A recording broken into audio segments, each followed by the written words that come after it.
Father, we are here today again to hear your word. We appreciate the word you have been speaking to us in the time past. And today again, we have another privilege.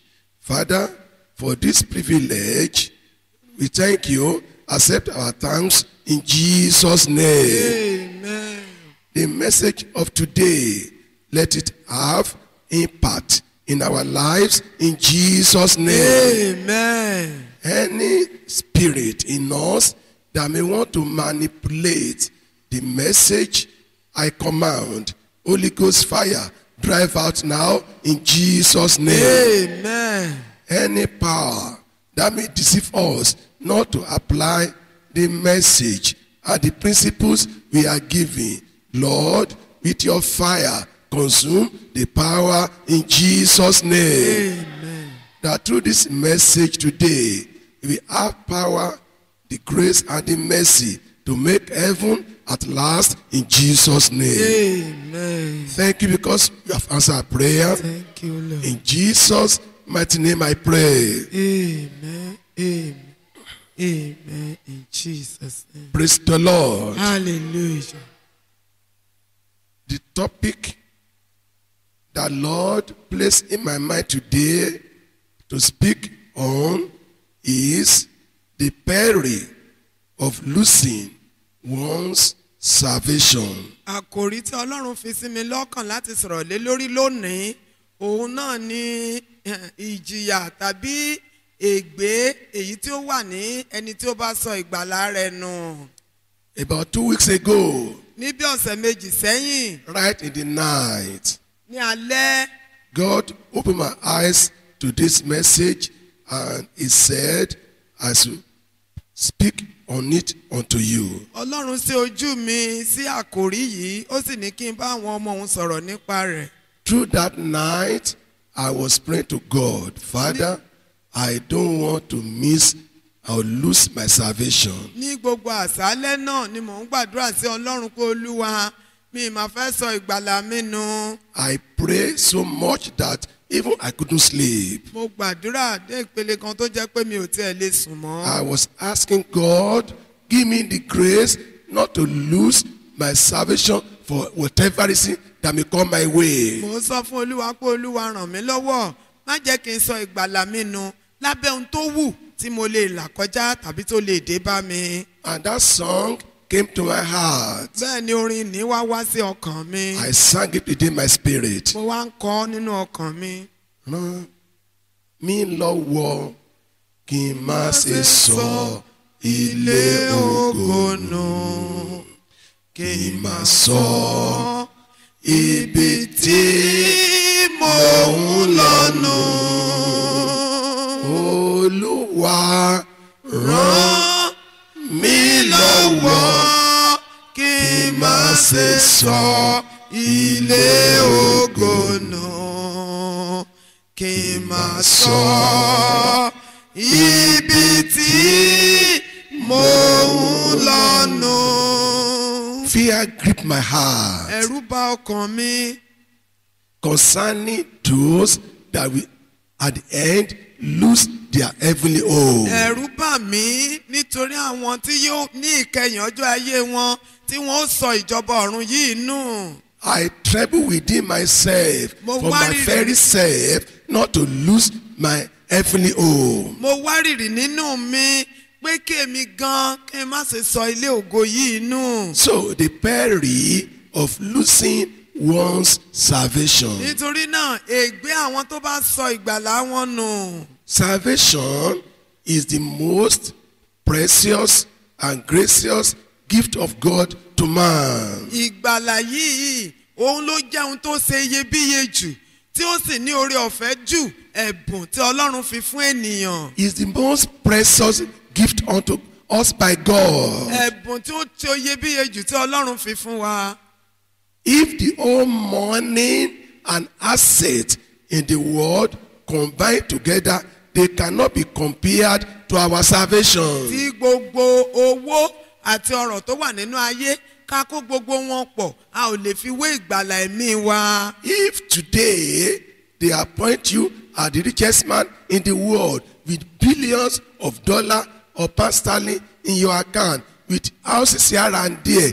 That cannot compare to your salvation. tí a bá yàn ọ́ lónìí gẹ́gẹ́ bí ẹni tó dára jù tán sì fi owó àti ohun gbogbo mèremère ayé tì í lẹ́yìn èyí ni a kò lè fi wé ìgbàlà ọkàn rẹ.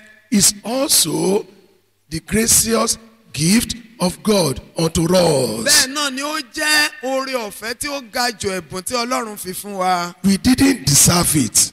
a ò tọ́ sí. We didn't work for it. a ò ṣiṣẹ́ fún. But out of grace, ṣùgbọ́n nínú oore ọ̀fẹ́ God make us to be saved. Ọlọ́run wá gbà wá là. So that is why we need to appreciate that grace of God and the love of God that make us to be saved. nítorí náà ó yẹ ká mọ rírì ká sì máa dúpẹ́ oore ọ̀fẹ́ ńlá àti ìfẹ́ ńlá tí Olúwa fi gbà wá láàyè. Salvation pave way for the saved person to inherit a glorious home in heaven. ìgbàlà yìí òun ló la ọ̀nà fún wa gẹ́gẹ́ bí kìrìsìtẹ́nì láti lè jogún ìjọba Ọlọ́run. A man must be saved here on earth.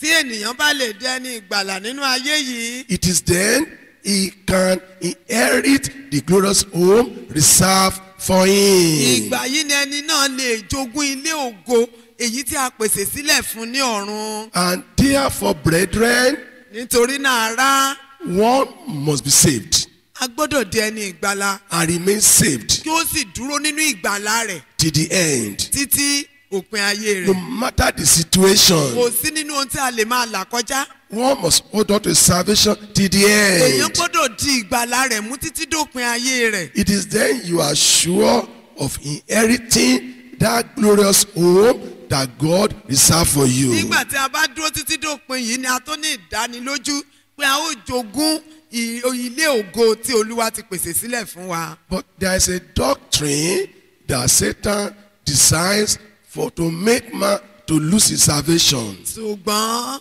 ẹ̀kọ́ kan wà tí Sátánì ti ṣètò rẹ̀ èyí tí ó jẹ́ kí àwọn ènìyàn kó sọ ìgbàlà wọn nù. And the doctrine is everywhere being preached by satanic ministers. bẹ́ẹ̀ ni ẹ̀kọ́ yìí sì wà ní ibi gbogbo tí àwọn ìránṣẹ́ Sátánì tí wọ́n ń wàásù rẹ̀ kiri. Even those who are up there, they are preaching it. àwọn tí ó tẹ̀ wà wọ́n ń wàásù rẹ̀.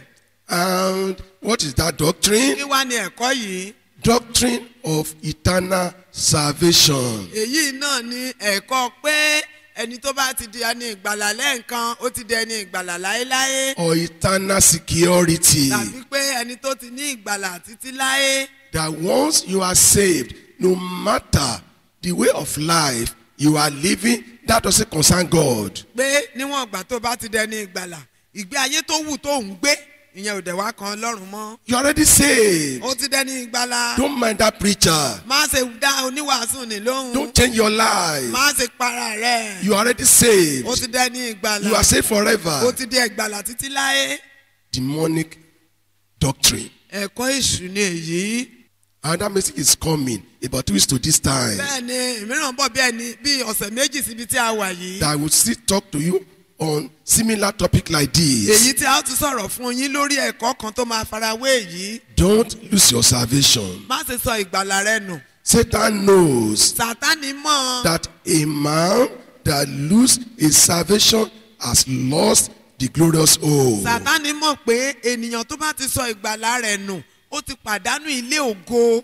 Satan or Lucifer was sent out of heaven. alé Sátánì èyí tí a ń pè ní Lúsíférì jáde kúrò ní ọ̀run. He knew the glory of heaven. ó mọ irú ògo tó wà ní ọ̀run. He knew the glorious hope that those in heaven are occupying. ó mọ irú ilé ògo tó wà lọ́run lọ́hùn tí àwọn tó bá débẹ̀ tàbí tó wà níbẹ̀ ń gbé. And he doesn't want any man to go there. Sátánì ò sì fẹ́ kí ẹnikẹ́ni kó dé ilé ògo yìí. And that is why he offers anything you want for you to just forget about your salvation. ìdí nìyí tí Sátánì ń fún àwọn ènìyàn ní oríṣiríṣi ohun nínú ayé kan bá a lè gbàgbé ẹwà àti ògo ti ọ̀run. And any man that loses salvation, as I've said, has lost the glorious hope. bẹ́ẹ̀ ni ẹnikẹ́ni tó bá ti pàdánù ìgbàlà rẹ̀ ó ti sọ ilé ògo nù. And such a person will forever be in the house of weeping, sorrow, and gnashing of teeth with Satan. ẹni tó bá sì ti sọ ìgbàlà rẹ̀ nù yìí lẹ́yìn òpin ayé rẹ̀ yóò gbé pẹ̀lú sátánì nínú ẹkún ìpọ́njú àti ìpayín keke. Anyone that cannot strive to make the heavenly glorious home will enter into the house of torment forever with Satan. ẹnikẹ́ni tí ò bá lè làkàkà láti dé ilé ògo yìí yóò gbé ayérayé rẹ̀ ní ọ̀dọ̀ sátánì níbi tí ẹkún àti ìpayín keke wà. It's a pity. Many Christians, because of little carelessness, they will miss it. ó ṣeni láàánú pé ọ̀pọ̀lọpọ̀ kìrìsìtẹ́nì nítorí ìjáfara kékeré wọ́n á sì pàdánù ilé ògo. Many Christians, because of little bite of the word, they miss it. ọ̀pọ̀lọpọ̀ kìrìsìtẹ́nì nínú ìtọ́wò díẹ̀ ayé wọ́n á sì sọ ìgbàlà wọn nù. I pray none of us here this morning we miss our glorious home in Jesus' name. Amen. mo gbàdúrà ní òwúrọ̀ yìí gbogbo wa níbí yìí a ò ní pàdánù ilé ògo lórúkọ Jésù. The awareness of Jesus Christ that not every Christian will make heaven make us to warn us passionately. nítorí náà ìpolówó Jésù fún wa pé kí a má pàdánù ìjọba ọ̀run ó dúró. Jesus was aware Jésù sì mọ̀ that losing the glorious home pé ẹnikẹ́ni tó bá pàdánù ilé ògo is terrible, ó burú jáì. is sorrowful. ó jẹ́ èyí tó ìbànújẹ́ ńlá ni. It is eternal sorrow, ìbànújẹ́ ayérayé ni. and therefore warn us so passionately. nítorí náà Jésù Kristi kìlọ̀ pẹ̀lú àánú ló ń kìlọ̀ fún wa. He warned us that we should endure to the end. Jésù ó kìlọ̀ fún wa pé kí a forí tì í títí dé òpin. Even if we are to submit our life and die for our faith, so it be. bí a ó tilẹ̀ jọ̀wọ́ ayé wa kí a sì kú nítorí ìgbàgbọ́ yẹn jí ó rí bẹ́ẹ̀. If we lose everybody, everything we have, if we can just make heaven, oh, that's wonderful. tí a bá wá pàdánù ohun gbogbo tí a pàdánù ohun tí a ní ṣùgbọ́n síbẹ̀síbẹ̀ tí a sì lè dé ìjọba ọ̀run a ti ṣoríire.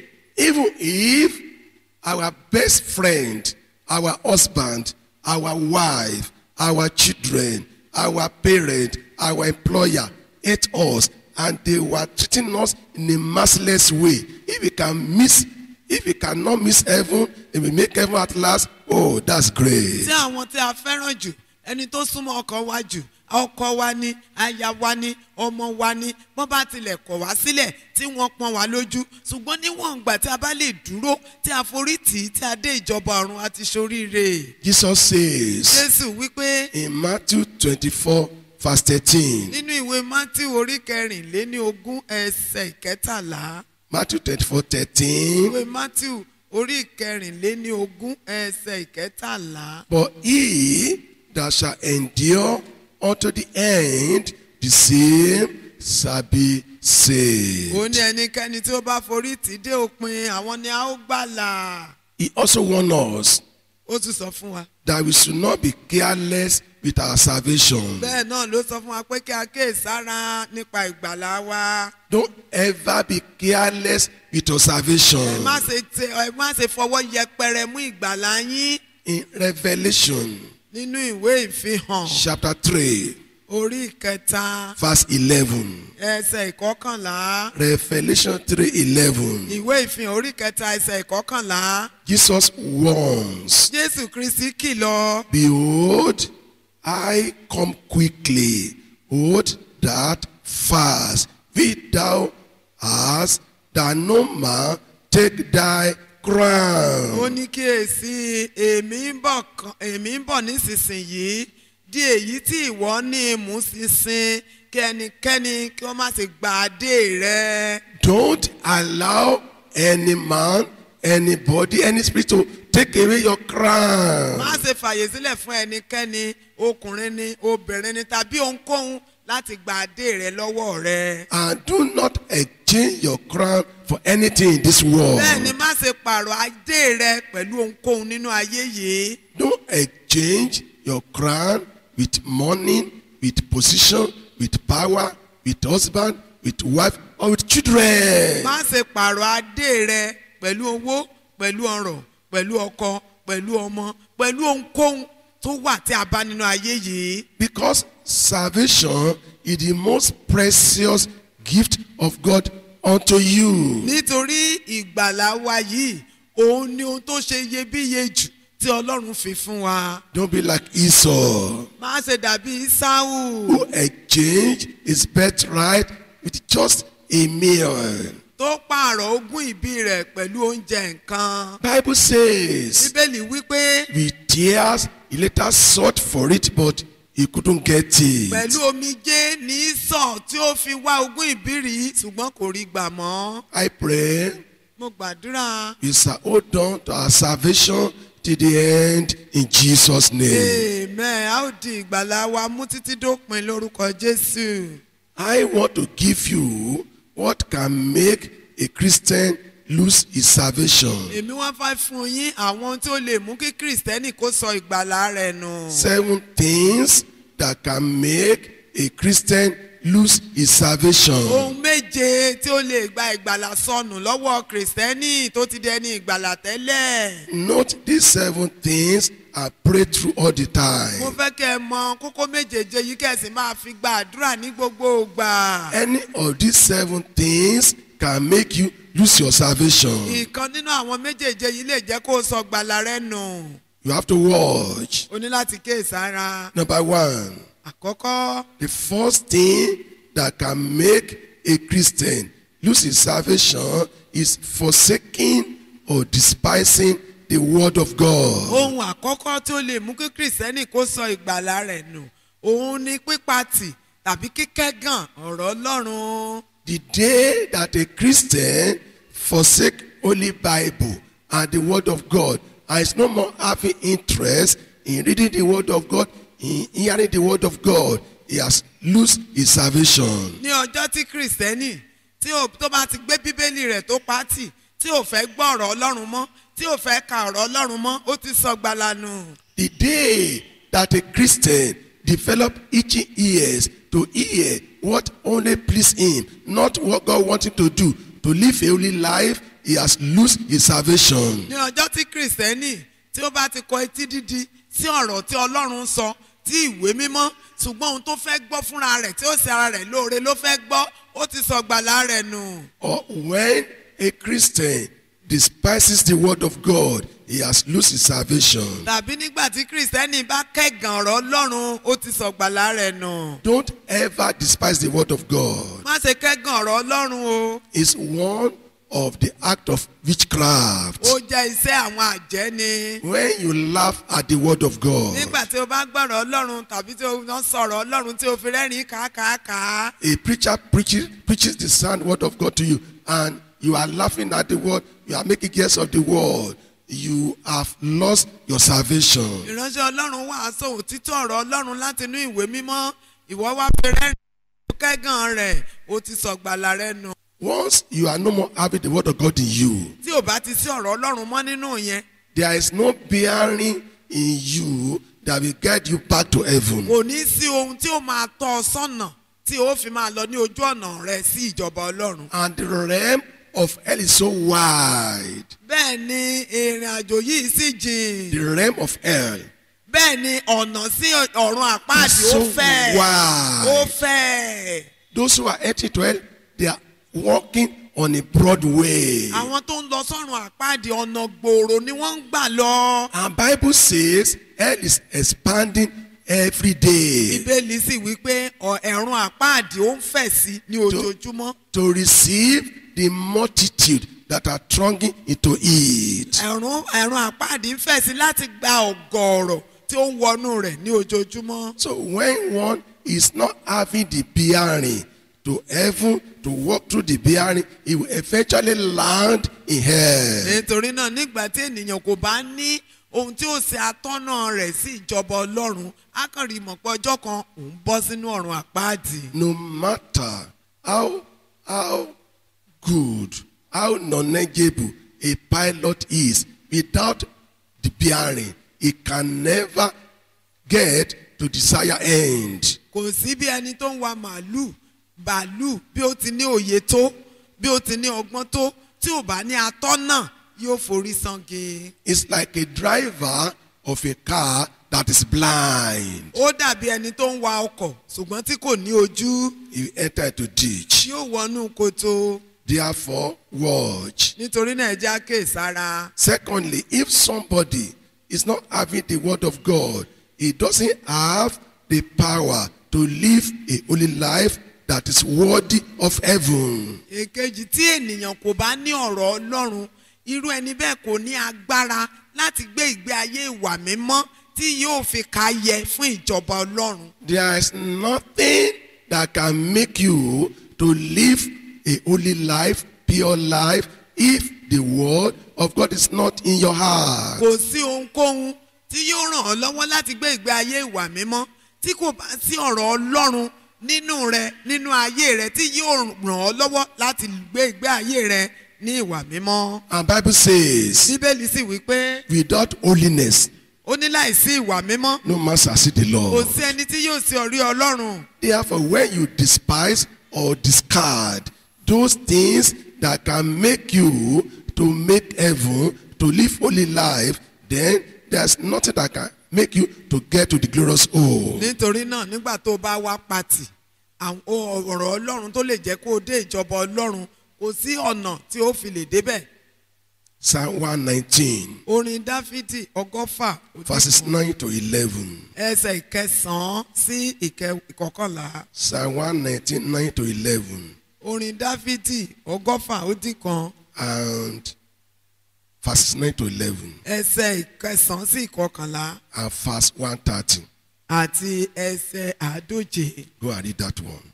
ẹ já lọ kàn án. The second thing that can make a Christian to lose his salvation is grieving and quenching the Holy Spirit. ohun kejì tó lè mú kí kìrìsìtẹ́nì kí ó sọ ìgbàlà rẹ̀ nù òun ni kíkẹ́gàn àti pípaná ẹ̀mí mímọ́. Grieving and quenching the Holy Spirit.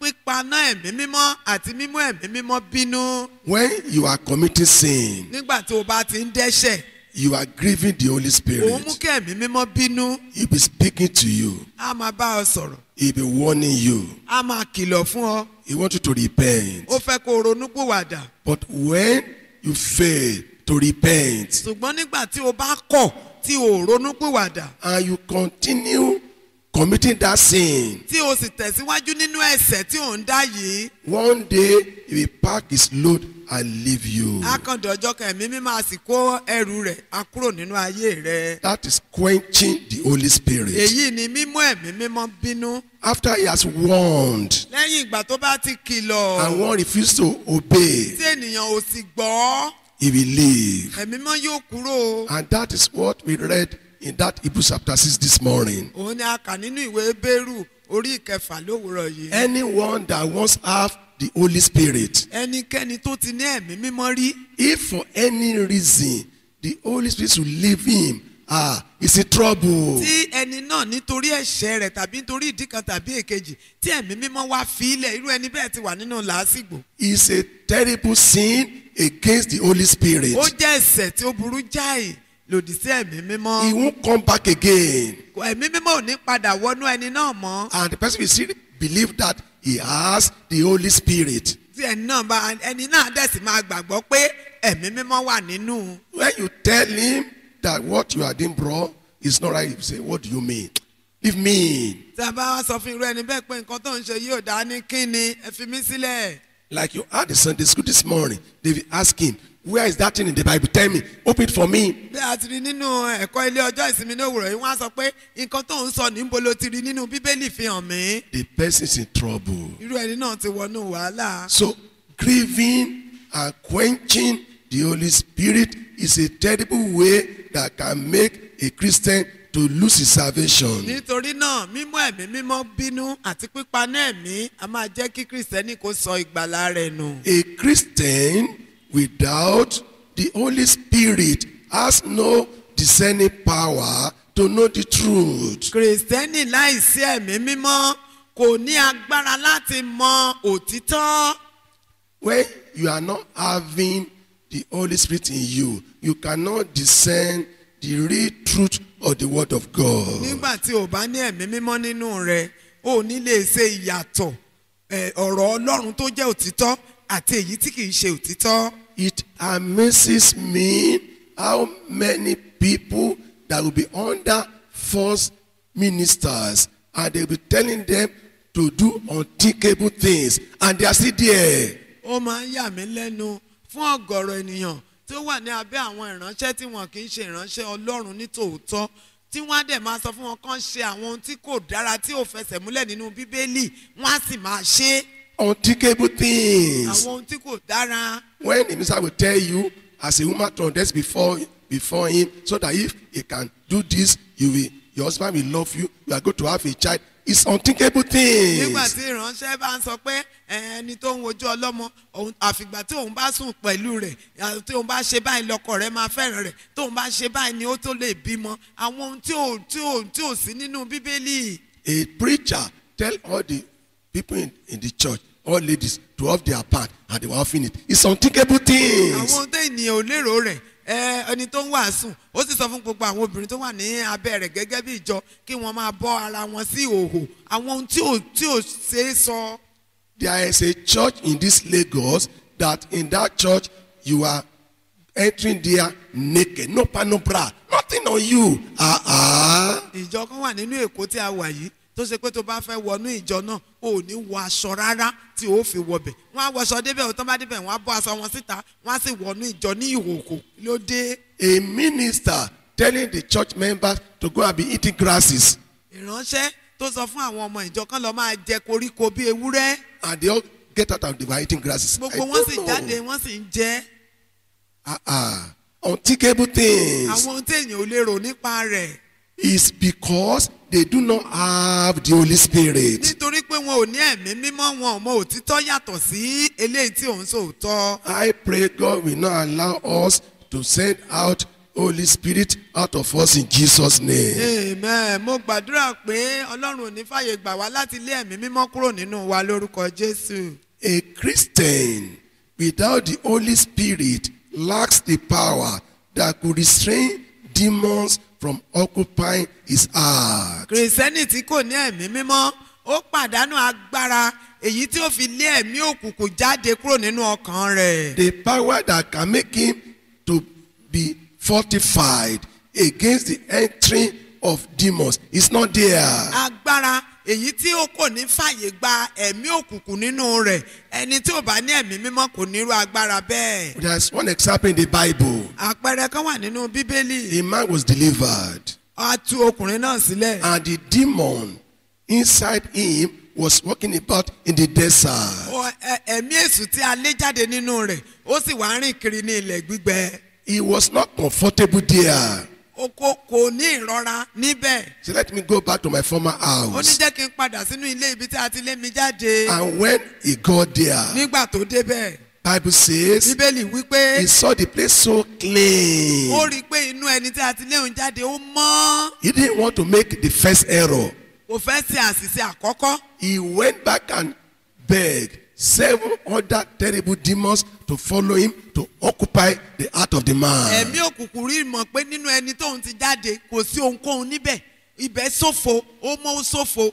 Ó wá padà lọ torí kò fẹ́ ṣe àṣìṣe àkọ́kọ́. Ó wá lọ bẹ̀ àwọn ẹ̀mí méje míì, ẹ̀mí búburú méje míì. Wọ́n jíjọ padà wá láti wá wọnú rẹ̀. Bible says Bíbélì wípé the end of that man was so worse than his earlier end. ó ní òpin ọkùnrin náà ó burú ju ìbẹ̀rẹ̀ rẹ̀ lọ. Let us watch. Ẹja kéèsára. First thing, Ohun àkọ́kọ́ receive the Holy Spirit. gba ẹ̀mí mímọ́. And once you get in, Tí o bá sì ti gba ẹ̀mí mímọ́. strive not to send him out of your heart. tiraka ní gbogbo ọ̀nà kó má ṣe jẹ́ kí ẹ̀mí mímọ́ kó fi ọ́ sílẹ̀. God will help us in Jesus' olúwa yóò name. ràn wá lọ́wọ́ lórúkọ jésù. John chapter 16, ìwé Jòhánù orí kẹrìndínlógún verse 13. ẹsẹ̀ ìkẹtàlá. John 16, 13. ìwé Jòhánù orí kẹrìndínlógún ẹsẹ̀ ìkẹtàlá. First John chapter 4, verse 4. Jòhánù kínní orí kẹrin ẹsẹ̀ ìkẹrin. First John 4, 4. Jòhánù kínní orí kẹrin ẹsẹ̀ ìkẹrin. Go and read them. ẹ lọ kà á. The third thing that can make a Christian lose his salvation is losing the power of prayer. ohun kẹta tó lè jẹ́ kí kìrìsìtẹ́nì kó sọ ìgbàlà rẹ̀ nù òun ni pípàdánù agbára àdúrà. When you can no more pray, nígbà tí o bá lè gbàdúrà mọ́ you are losing your salvation just a matter of weeks or months. ìyẹn ni pé láìpẹ́ tí o lè gbàdúrà mọ́ ó sọ ìgbàlà rẹ̀ nù. Bible says we should pray without ceasing. bíbélì wípé kí a máa gbàdúrà láì sinmi. And this prayer is the staff with which you can walk with God. bẹ́ẹ̀ ni àdúrà yìí sì jẹ́ ọ̀pá tí a fi ń bá Ọlọ́run rìn. One of our hymns says that without prayer you cannot make heaven.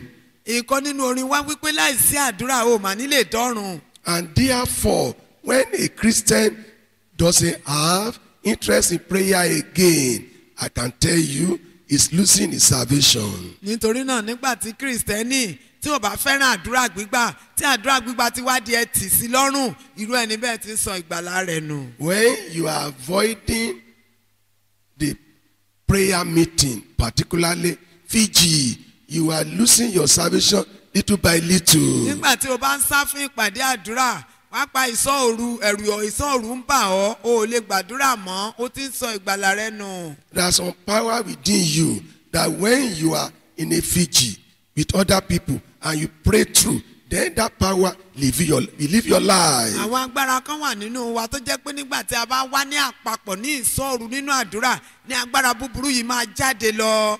The fire we are having when we have Fiji is higher, tougher than just ordinary meeting prayer like this. bẹ́ẹ̀ ni agbára Ọlọ́run tí ó máa bá ìsọ̀ òru rìn ó ju ti àdúrà nígbà tí a bá wà báyìí ní ojú ọ̀sán. There many have been delivered. In that prayer session in the night, many have been delivered. nínú irú ìsọ̀ òru bẹ́ẹ̀ ọ̀pọ̀lọpọ̀ ló ń gba ìtúsílẹ̀. Many have received power to live a holy life. ọ̀pọ̀lọpọ̀ a máa gba agbára láti gbé ìgbé ayé ìwà mímọ́. A Christian that loses the power of prayer cannot keep the companionship of God. bẹ́ẹ̀ ni kìrìsìtẹ́nì tó bá ti sọ agbára àdúrà gbígbà nù kò lè ní ìbáṣepọ̀ pẹ̀lú Ọlọ́run. God cannot walk with him. Ọlọ́run ò lè rìn pẹ̀lú rẹ̀. Because to walk with God, you must be speaking to God. God must be speaking to you. torí tí o bá ní pé òun rìn pẹ̀lú Ọlọ́run tàbí o fẹ́ rìn pẹ̀lú Ọlọ́run o gbọ́dọ̀ máa bá Ọlọ́run sọ̀rọ̀ kóun náà máa bá ọ sọ̀rọ̀ padà. When you are praying, nígbà tí o bá ń gbàdúrà you are speaking to o bá God. Ọlọ́run sọ̀rọ̀ ni. After the prayer, lẹ́yìn àdúrà God will speak to you. Ọlọ́run náà tún bá ọ sọ̀rọ̀. This is different from reading the Bible. èyí ni nígbà tí a bá ka bíbélì. It is different from reading Bible. ó yàtọ̀ sí kíka bíbélì. There are many things that is not in the Bible. ọ̀pọ̀lọpọ̀ ní ò sí nínú bíbélì You can't get them in the Bible. tí a ò lè rí nínú bíbélì. And it's affecting your ó life. sì ń bá ayé rẹ̀ jagun. It's driving you crazily to hell. ó sì máa darí ọ̀pọ̀lọ sọ́run àpáàdì. But when you pray, ṣùgbọ́n nígbà tó bá gbàdúrà more so the right prayer, pàápàá àdúrà tí ó tọ̀nà. God, Olúwa what is it in my life kí ló wà nínú ayé mi that is sending me to hell? èyí tó ń rán mi lọ sọ́run àpáàdì. Where in my life that I'm not pleasing you? níbo ni nínú ayé mi tí mi ti tẹ́ ìwọ ẹlẹ́dàá mi lọ́rùn. If death comes now, pé tí ikú bá dé báyìí what is it in me that can make me to go to hell? kí ló wà nínú mi tí wọ́n fi lọ sọ́run àpáàdì. One night I woke up, I was praying. ọjọ́ kan mo jí mò ń gbàdúrà. I told God, mo wá sọ fún Olúwa because I've been telling God, nítorí mo ti ń sọ fún Olúwa. I don't want to fall sick before I die. mi ì fẹ́ ṣàìsàn kí n tó kú. I want to sleep and go. mo fẹ́ sùn kí n ti gbábẹ́ lọ. There is danger in that one. ewu wà nínú rẹ o. Because when you fall sick, you quickly put your card before God. nítorí ẹni tó bá ṣàìsàn kó tó kú ní àkókò àìsàn rẹ̀ á ti tètè máa yanjú ìrìn àjò rẹ̀ níwájú Olúwa. So that night, Tí ò ní alẹ́ náà, before 12, ní kí aago 12 tó lù, I woke up. mo wá jí, I was telling God, mo ń sọ fún Olúwa, if I will not see tomorrow morning, tí mi bá ní rí àárọ̀ ọ̀la o, or Jesus will come before tomorrow tàbí kí morning, Jésù dé kí ojú ọ̀la tó mọ́, is there anything in my life ǹjẹ́ ohun kankan wà nínú ayé mi that will deprive me of heaven? tí ò ní jẹ́ kí n wọ ìjọba rẹ? I want to know now. Mo fẹ́ mọ̀, Take out of my life. Olúwa mú kúrò láyé mi. So, because I believe that time there's nothing in my life, I couldn't get anything. Nígbà tí mo wá yẹ gbogbo ayé mi, mo wá rí i pé mi ò rí ohunkóhun. So, if you pray such a prayer, Tí o bá gbarú àdúrà bẹ́ẹ̀, God will diagnose your life for you. Ọlọ́run á bá ọ yẹ ayé rẹ wò. And what man cannot tell you, Ohun tí ènìyàn ò tiẹ̀ lè sọ fún ọ, what no man sees, ohun tí ènìyàn ò rí, or what they have seen and they have been telling you, tàbí eléyìí tán tẹ̀ rí gan tán tẹ̀ ti ń sọ fún ọ tó o gbọ́,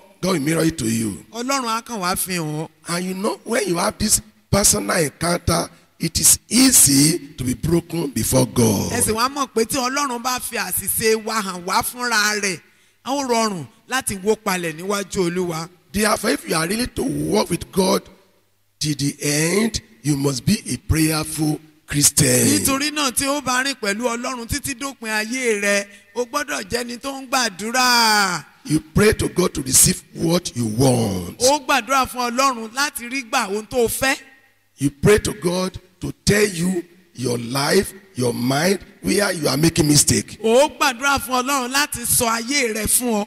Ibo ló ti ń ṣàṣìṣe kí Ọlọ́run kó sọ fún ọ. When you get to this level, you are sure of getting to the heavenly Nígbà tí o home. bá ti dé ìpele yìí, ó dájú pé òun rìnrìn àjò náà lọ sọ́run ó sì débẹ̀. I pray God will know our prayer life this morning in Jesus' name. Amen. Mo gbàdúrà pé Olúwa yóò sọ ẹ́ńjìnì àdúrà wa jí ní òwúrọ̀ yìí lórúkọ Jésù.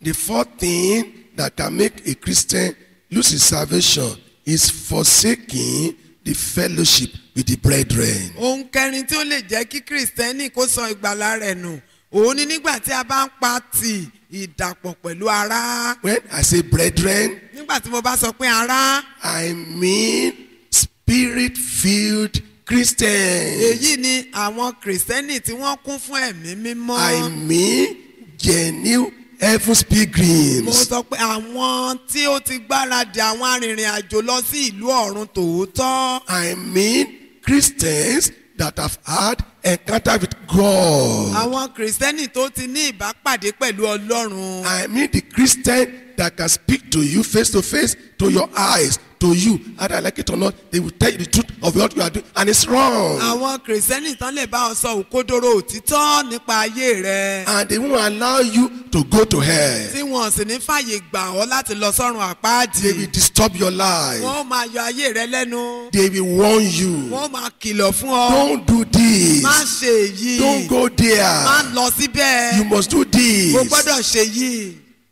You know, when you are in the midst of such a Christian, you are very lucky. Nígbà tí o bá wà ní àárín àwọn irú Kìrìsìtẹ́nì bẹ́ẹ̀ tí a lè jọ máa kìlọ̀ fúnra wa láti má lọ sọ́run àpáàdì, ìgbàlà rẹ̀ dájú. Many Christians, they forsake the assembly of such Christians and they go to the Christians' fold where they are deceiving themselves, where they living liberal life and they are moving to hell. Ṣùgbọ́n àwọn Kìrìsìtẹ́nì tí wọ́n ń kọ ìpéjọpọ̀ àwọn ẹni mímọ́ sílẹ̀, tí wọ́n wá lọ sí ìpéjọpọ̀ àwọn tó ń pera wọn ní Kìrìsìtẹ́nì, tí wọ́n jọ ń tan ara wọn jẹ, tí wọ́n sì mọ̀ pé ọ̀nà gbòòrò ọ̀nà àpáàdì wọn ń lọ.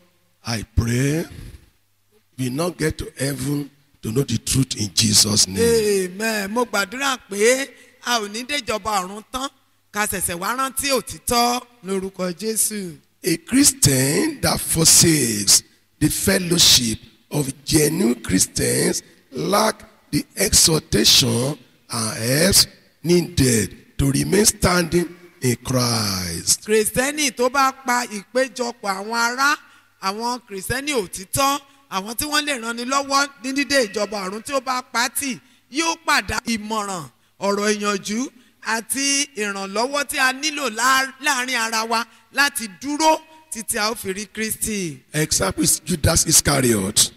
Àpẹẹrẹ náà ni Judas Iscariotu. In Matthew 26, Nínú ìwé Matthew orí kẹrìndínlọ́gbọ̀n. verses 14 to 16. Ẹsẹ̀ ìkẹrìnlá dé ìkẹrìndínlógún. Matthew 26, 14-16. Mátì orí kẹrìndínlọ́gbọ̀n ẹsẹ̀ ìkẹrìnlá dé ìkẹrìndínlógún. We are the elders and chief priests gathered together to plan how they can get somebody that will help them to identify Jesus and kill him.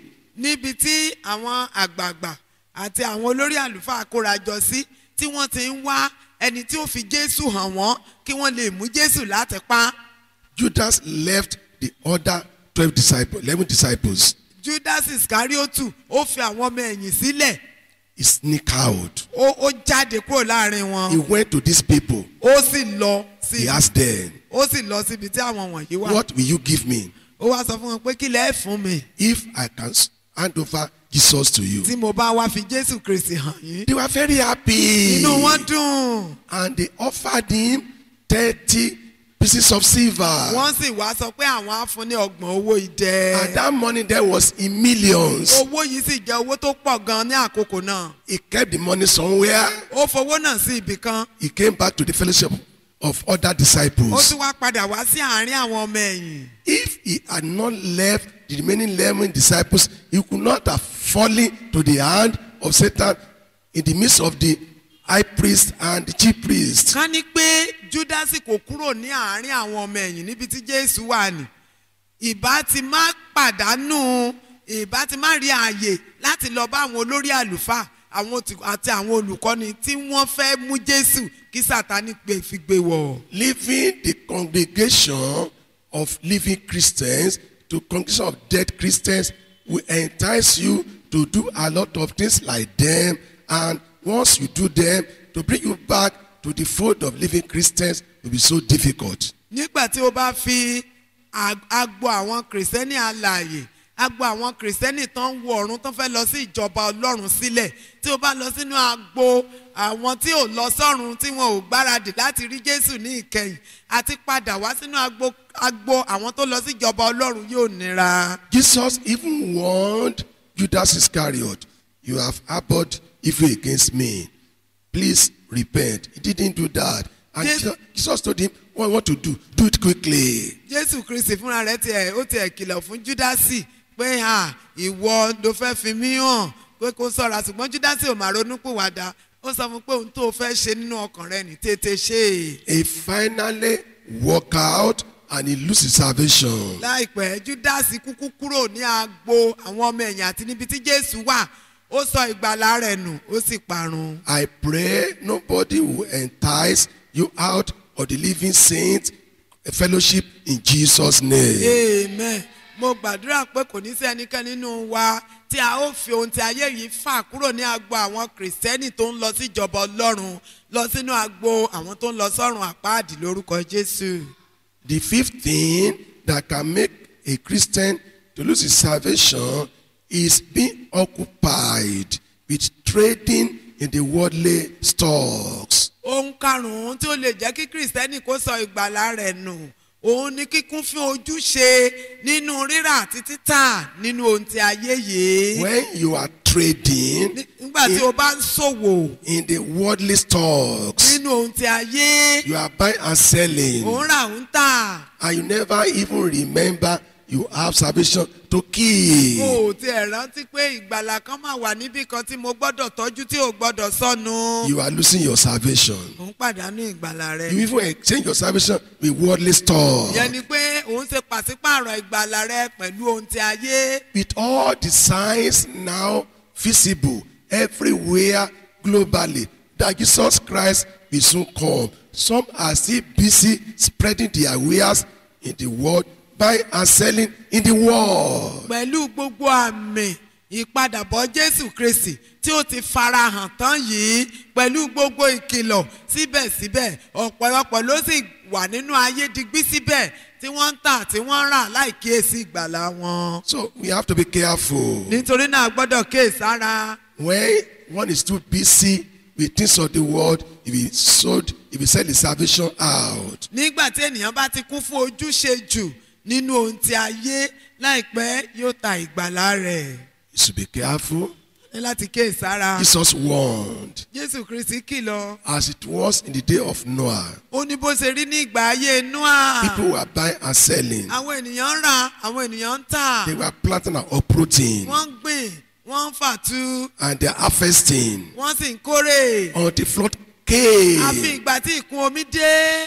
People in this generation, even Christians, they are busy with things of the world. Nínú ìran tí a ti ẹ̀wà yìí, àwọn kìrìsìtẹ́nì wọ́n kún fún ojúṣe nínú ayé. And when we are telling them, Jesus will soon come, don't mind me, don't say anything, let me enjoy my life, this is my time. Nígbà tí a bá sì sọ fún wọn pé Jésù mà tó dé, wọ́n ní ẹ fi mí sílẹ̀ jẹ́ n gbádùn ayé mi, àkókò tèmi rèé. But Jesus will soon come. Ṣùgbọ́n Jésù máa tó dé. And they will have regret of what they are doing busy in the world. Wọ́n á sì wá kábàámọ̀ ohun tí wọ́n ń ṣe nínú ayé tán fi kún fún ojúṣe. God will help us to prepare for our heavenly home in Jesus' name. Amen. Olúwa ràn wá lọ́wọ́ láti lè gbáradì fún ilé wa lókè lórúkọ Jésù, àmín.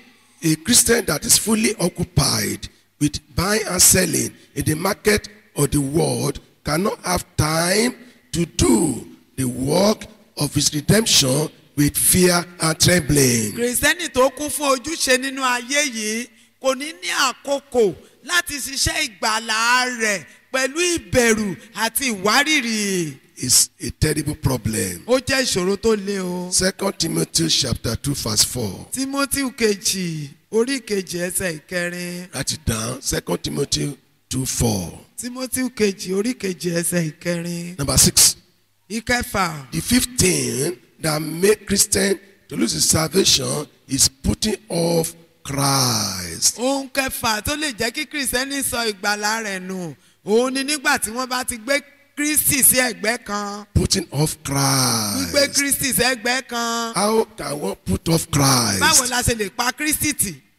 The moment the Holy Spirit has departed from any Christian, he be misbehaving everywhere. He cannot fulfill or manifest the fruit of the Holy Spirit. Bẹ́ẹ̀ ni kìrìsìtẹ́nì tí kò lè fi àwọn èso ẹ̀mí mímọ́ hàn.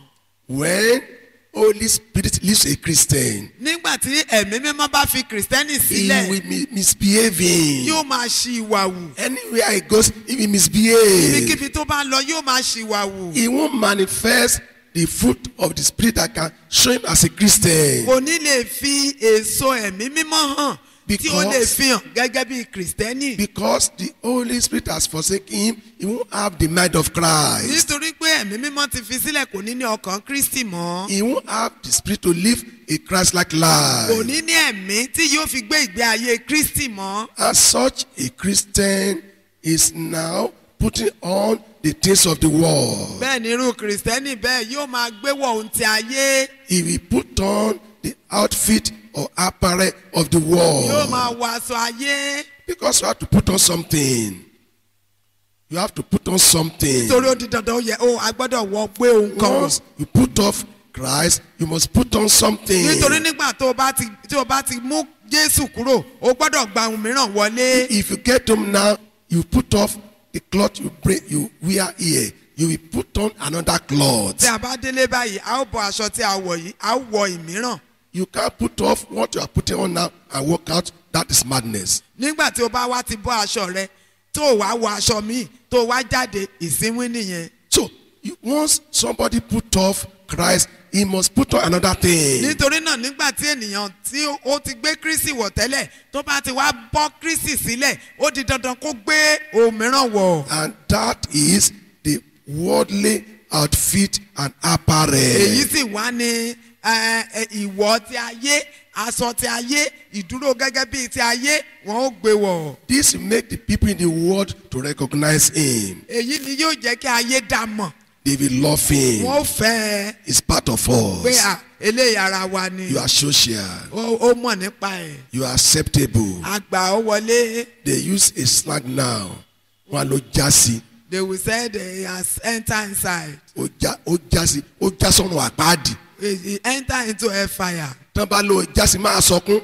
If they said you have entered, you better be crying. Táyé bá sọ fẹ́ pé ó ti jásí à máa sọkún bí ọmọ kékeré torí pé wọ́n sọ fẹ́ pé o ti já sọ̀rọ̀ àpáàdì If nìyẹn. they say you have entered, you know about it, it means you have known about hellfire. So we have to be careful. A ní láti kíyèsára. When somebody is putting on the outfit or apparel of the world, is a stranger to heaven. Nígbà tí ènìyàn bá ti fi tó bá ti gbé ayé wọ̀ tó ti gbé ohun gbogbo tó wà nínú ayé tó ti gbé wọ̀ dípò Kristi tó yẹ kó gbé Kristi wọ̀ sí ìjọba Ọlọ́run ó ti di àjèjì. He won't be welcome in heaven. A ò ní lè kíkà bọ̀ lọ́run. Right at the gate of heaven, Láti ẹnu bodè ọ̀run. they will tell you to go away. Wọ́n á ti sọ fún pé àjèjì ni wọn ò mọ̀ That rí. it doesn't belong to where he's facing. A lè lọ kò ibi tó dojúkọ yẹn kì í sọ̀nà rẹ̀ wà ní ọ̀nà. They will tell him, go this way.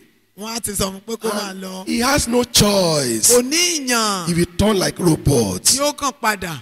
He face that way. Yóò sì dojúkọ ọ̀run àpáàdì. Before he knows, Yóò tó mọ̀. he will enter into hell, Yóò kàn wọnú ọ̀run àpáàdì ni. pit of hell, Ọ̀run àpáàdì. and cry at I know. A wá bẹ̀rẹ̀ sí ń pariwo pé àbámọ̀. I pray this not be our portion in Jesus' name. Amen. Mo gbàdúrà pé àbámọ̀ ò ní jẹ́ ìpín wa lórúkọ Jésù. Romans 30:14. Ìwé Róòmù orí kẹtàlá ẹsẹ̀ ìkẹrìnlá. Write it down. Ẹ kọ́lẹ̀. Romans 30:14. Ìwé Róòmù orí kẹtàlá ẹsẹ̀ ìkẹrìnlá. Now number 7. Ìkeje. The seventh thing that can make a Christian lose his salvation is throwing away his cross. Ohun keje tí ó lè jẹ́ kí Kìrìsìtẹ́nì kó sọ ìgbàlà rẹ̀ nù. Òun ni jíjùnù àgbélébù wa. A Christian that throws away his cross for no reason or for any reason that he may think God understand, he has missed it. Kìrìsìtẹ́nì tí ó bá sọ àgbélébù rẹ̀ nù nítorí ohunkóhun tí ó wá wọ pé ó yé Olúwa Jésù mọ̀ nípa rẹ̀. Maybe because of persecution, Bóyá nítorí inúnibíni distress, tàbí lórí wàhálà frustration, tàbí ìjákulẹ̀ or hatred, tàbí ìkórira or people forsake him tàbí káwọn èèyàn tẹ̀ kọ̀ ọ́ sílẹ̀ because of job, torí ó sọ iṣẹ́ rẹ̀ nù because of money, tàbí nítorí àìlówó and so on and so forth. àti bẹ́ẹ̀ bẹ́ẹ̀ lọ. If you throw away your Tí cross o bá wá ju àgbélébù rẹ̀ nù for any reason, fún ohunkóhun, you have no reason at all o ò ní ìrèdí rárá to throw away your láti cross. ju àgbélébù nù. But if for any reason Ṣùgbọ́n fún ìdí kan tàbí you èkejì throw away your tí o bá cross, fi ju àgbélébù rẹ̀ nù, God can never understand. Ọlọ́run kò lè yé Ọlọ́run o. When you tell Jesus, you could have understood now. Pé Jésù ó yé ọ. I was at the point of death. Nígbà tí mo wà ní ìpele ikú, I was in danger. mo wà nínú ewu, I was forsaken. wọ́n kọ̀ mí sílẹ̀, I was hated. wọ́n kórìíra mi, No food. kò sóúnjẹ, My husband left me. ọkọ mi fi mí My sílẹ̀, wife left me. aya mi kọ̀ mí, My fellow Christians, they left me. àwọn kìrìsìtẹ́nì ẹlẹgbẹ́ mi ò bẹ̀ mí wò, And I was dying. mo sì ń kú lọ. Why can't you allow God to kill you? O ò ṣe kú sínú dídé àgbàlá rẹ If mọ́. God cannot feed you Tí again, Ọlọ́run ò bá lè bọ́ ọ mọ́, let hunger kill you jẹ́ kí ebi pa ọ́ kó and you go kú, to heaven. ó sì dọ́run. So when people will make that excuse, you always say, it's good to you, but here you don't recognize those excuses. Nígbà tí o bá ṣe àwáwí yìí, ayé ni àwáwí wà, lọ́run kò sí ọ̀rọ̀ àwáwí. Any Christian that throws away his cross has ceased to be a follower of Christ. Kìrìsìtẹ́nì tí ó bá ti ju àgbélébù rẹ̀ nù kò sí nínú àwọn ọmọ ẹlẹ́yìn Kristi mọ́. And anyone that will not carry his cross up to the point of death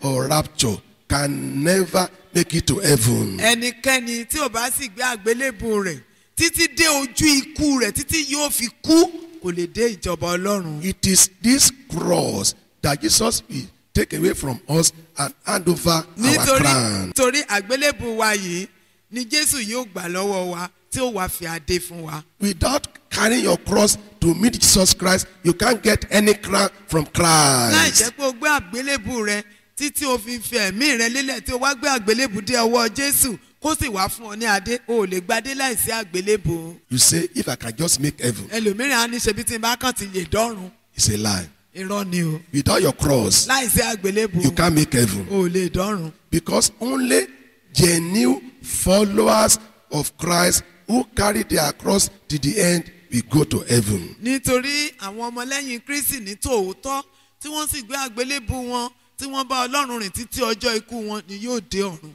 And there is no stage in your life that cannot throw away your cross. Kò sì sí ìpele kan nínú ayé rẹ tí o fi gbọ́dọ̀ ju àgbélébù rẹ nù. There is no stage you may reach that you cannot throw away your cross. Bẹ́ẹ̀ ni kò sí ìkóríta tí o lè dé nínú ayé rẹ tí ò ní dàbí pé kò sọnù. Only you have to watch. Ìwọ nìkan ló gbọ́dọ̀ kíyèsára. Demas, in Démásì 2 Timothy chapter 4, nínú ìwé Tímótì kejì orí kẹrin verse 10. ẹsẹ̀ ìkẹwàá. He was an apostle. Apọ́sítélì He màlágbé. had suffered with Paul. Ó ti jìyà pẹ̀lú Pọ́ọ̀lù. He had converted Ó souls. ti yí àwọn ọkàn padà pàápàá. He has risen to a high level among the apostles. Ó ti dé ìpele gíga láàrin àwọn apọ́sítélì. But Bible says Ṣùgbọ́n Bíbélì wípé he couldn't continue suffering.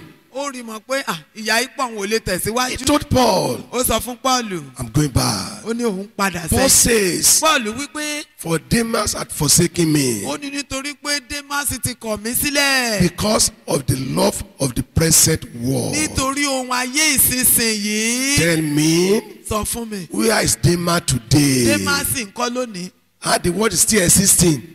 Ṣé ilé ayé sì ti wà? And there is no more Demas. Kò sì sí Démà mọ́. But he has gone to Ó hell. ti lọ sọ́run àpáàdì. If because of things of the world you throw away your cross and you go to hell, you have yourself to Tí ó blame. bá wá jẹ́ pé torí ohun ti ayé ojú àgbélébùú nù, ìwọ fúnra rẹ ló dára rẹ lẹ́bi o. Will you bow down and speak to God? Tẹríba kó o bá Ọlọ́run sọ̀rọ̀. Think now. Ronú. Think now. Ronú. Are you still in faith? Ṣé o sì wà nínú ìgbàgbọ́ báyìí? Are you still keeping your salvation? Ṣé o sì ń tọ́jú ìgbàlà rẹ? Or you have sold it? Àbí o ti tà á? Think now. Ronú. Tell God within yourself. Fún Ọlọ́run. Am I still saved? Olúwa ṣé mo ti wà nínú ìgbàlà mi Am I still báyìí? holding on to my Ṣé salvation? mo sì dìmú sísìn ìgbàlà ọkàn Or mi? I've sold out? Àbí mo ti tà á? Or I've exchanged it? Àbí mo ti pààrọ̀ ìgbàlà mi? Or I've missed it? Àbí mo ti sọnù? Ask God now. Bèrè lọ́wọ́ God will Ọlọ́run. tell you Olúwa sọ fún ọ. if really you are not a child of perdition. Tí o bá ń ṣe ọmọ ègbé, He will tell you where you miss it. Ọlọ́run á sọ fún ibi tó o ti kùnà. He will take you to that junction Ìpele nì. where you sell out. Ìkóríta ibi tó o ti ta He ìgbàlà will show rẹ. you the junction Yóò fi ìkóríta náà where you wọ̀n. miss your salvation. Níbi tó o ti pàdánù ìgbàlà. I will give you how to come back to Him. Yóò sì wá sọ fún ọ bí o ti padà. There is always a grace Oore ọ̀fẹ́ wà for restoration. fún ìdápadà. The mercy of God is always available Àánú Ọlọ́run wà ní ojú ìṣe ní ojoojúmọ́. for those who are coming back to Him. Fún àwọn tó ń padà wá sọ́dọ̀ rẹ̀. There's always God's open His heart to welcome you. Olúwa ń ya ọwọ́ rẹ̀ láti gba àwọn tó ń padà bọ̀ wá sọ́dọ̀ rẹ̀. Like a prodigal son. Gẹ́gẹ́ bí ọmọ onínàkúnà. He wants to welcome you. Ó fẹ́ gbà ó padà. He wants to restore you. Ó fẹ́ dá ọ padà sí ojú àyè rẹ̀. He wants to be saved again. Ó tún fẹ́ tọ́ dẹni ìgbàlà lẹ́ẹ̀kan sí It's i. now left for you. Ó wá kù sọ́wọ́ rẹ̀. Will you be saved Ṣé again? ó tún dẹni ìgbàlà Will you lẹ́ẹ̀kan sí pray i? for Ṣé ó restoration? gbàdúrà fún ìdápadà sí ìgbàlà? Will you plan now to turn around and face heaven? Ǹjẹ́ ó yí padà ó sì dojúkọ ọ̀nà ìjọba ọ̀run? Or you are still pursuing things of the Àbí world? ohun tí ayé ilé ó dì mú? Will you release all those things you are holding on Ṣé ó jọ̀wọ́ ohun gbogbo tó dì mọ́wọ́? and receive your cross back? Kí o sì gba àgbélébù rẹ kí o lè gbadé? Will you now be determined? Ǹjẹ́ ó pinnu I must make heaven. kí o sì dé ọ̀run? I must make heaven. Mo gbọ́dọ̀ dé ìjọba ọ̀run. Nothing will disturb me. Kò sí ohun kan tí yóò dá mi dúró. Nothing will deceive me. Kò sí ohun kan tí ó tàn mí jẹ. Help me, O Lord, Olúwa ràn mí lọ́wọ́ for me to make heaven. fún mi láti dé ìjọba I rẹ. don't want to lose my house of glory. Mi ò fẹ́ pàdánù ilé ológo tí o ti ṣètò I sílẹ̀ fún don't mi. want to miss the heavenly home preserved for me. Mi ò fẹ́ pàdánù ilé ògo tí o ti pèsè sílẹ̀ fún mi. Help me, O Ràn Lord. mí lọ́wọ́ Olúwa. Help me, O Lord. Ràn mí lọ́wọ́. I don't want to miss my Mi salvation. ò fẹ́ sọ ìgbàlà mi nù. And if you have visited God, receive me back this Tí mo bá ti morning. sọ́nù Olúwa gbà mí padà. If the father or the prodigal son could get him back, God will get you back too. Tí bàbá ọmọ onínàkúnà bá gbà padà, Ọlọ́run ṣetán láti gbà wá padà. It's never too late. Kò tí ì pẹ́ jù. It's only late Á pẹ́ jù. when you die in your sin. nígbà tí o bá kú nínú ẹ̀ṣẹ̀ It's rẹ. only á late pẹ́ jù. when, in spite of all these messages, you do not turn around and amend your ways. lẹ́yìn gbogbo ìwàásù yìí tí o bá yí padà kó tún ọ̀nà rẹ ṣe. And you die as a backslider. tí o sì wá kú gẹ́gẹ́ bí apẹ̀yìndà. It is there, it is ìgbà yìí late. ló tó pẹ́ jù. And in that case, in heaven, no grace, no heaven, no second tí a chance. bá sì ti dọ́run tí ẹ̀mí wa ti bọ́ kò sí àánú mọ́ kò sí ìgbà padà mọ́ kò sí ìgbà kejì mọ́. No grace in heaven. kò sí oore ọ̀fẹ́ lọ́run. No mercy in kò heaven. sí àánú lọ́run. No second chance in kò heaven. sí àǹfààní kejì lọ́run. It is now you must sort yourself out ilé ayé yìí la ti gbọ́dọ̀ yanjú ara wa kí a lè dọ́run sinmi. before you close your kí o eyes, tó di ojú rẹ ní before your sun sets. kí oòrùn rẹ tó wọ̀. Once your sun sets, tí oòrùn rẹ bá ti wọ̀. your work will follow you. iṣẹ́ ọwọ́ rẹ á tẹ̀lé ọ. Pray, gbàdúrà. pray, gbàdúrà. pray. gbàdúrà. In Jesus' mighty name we have prayed. I have a song for this message. And as I pray, as I sing the song, just be praying and I will round up with in Jesus' name I pray. Àgbélébùú wa la ó máa fi gbadé. Láìsí àgbélébùú kò sáde o. Láìsí àgbélébùú kò mà sáde o. Àwa wí kò rán, àsọdùn kò sí. Àwa wí kò rán, àsọdùn kò sí.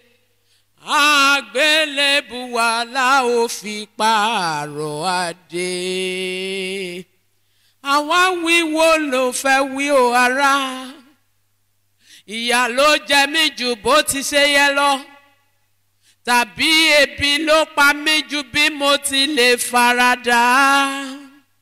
Bàbá mi ló kọ̀ mí. Ìyá mi ló kọ̀ mí. Ọkọ ló lé mi jáde. Àwọn ọmọ ni kò tọ́jú mi tó. Tàbí ọmọ ni mo wá tí n kò tètè rí. Bóyá àtìlẹ̀ ń du ọ nípò ní o àwáwí kan kò sí. Àsọdùn kan kò sí o. Àgbélébùú wa la ó fi pààrọ̀ adé. Bó bá wúwo kó gbé bèrè fóore ọ̀fẹ́. Bí o lè gbé máa wọ títí tó fi délé. Àwáwí kan kò sí. Pé o sọ ìgbàlà rẹ nù àwáwí ò sí o. Bésù tilẹ̀ gbógun tì ọ́. Ṣé o kà nípa ti Jóòbù ní? Báyé ló bá lé ọ, ó yẹ kó mọ̀ wípé ọjọ́ kan ló dópin eré. Tí a ó ṣí ọ lọ́wọ́ iṣẹ́, àwáwí kan kò sí. Àsọdùn kan kò mà sí o. Àgbélébùú wa la ó fi pààrọ̀ adé. Bá àgbélébùú rẹ̀ wò, béèrè fóore ọ̀fẹ́. Oore ọ̀fẹ́ yìí ló ràn ọ́ lọ́wọ́. Àánú la béèrè Olúwa, ṣàánú fún wa. Ó ti gbà wá, ó ti rà wá. Máma jẹ́ aṣọ ìgbàgbọ́ wa nù o. Torí àwáwí kan kò sí. Àsọdùn kan kò sí o. Àgbélébùú wa la ó fi pààrọ̀ adé. Whatever you may be going through, whatever I may be going through, we ask, O Lord, for the grace to stand to the end. Grant unto us, O Lord, in Jesus' name. We shall see you in glory. We shall see ourselves. You will help us out. In Jesus' mighty name, I pray.